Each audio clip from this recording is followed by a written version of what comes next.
Hi friends, ఈ వీడియోలో ఒక డ్రైవ్ను మల్టిపుల్ డ్రైవ్లుగా పార్టీషన్ చేసే ష్రింక్ వాల్యూమ్ గురించి తెలుసుకుందాం. ముందుగా మీరు విండోస్ కీ మరియు ఆర్ను ఒకేసారి ప్రెస్ చేయండి. మీకు రన్ విండో వస్తుంది. అందులో డిస్క్ mgmt.msc అనే కమాండ్ను ఎంటర్ చేయండి.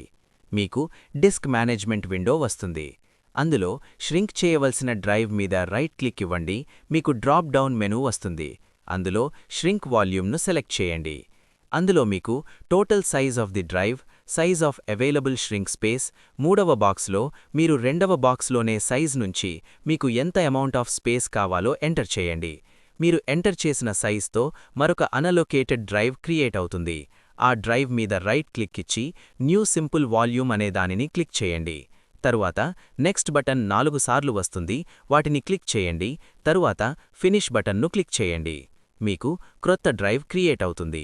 ఈ కంటెంట్ మీకు నచ్చినట్లయితే లైక్ చేయండి. తప్పకుండా సబ్స్క్రైబ్ చేయండి.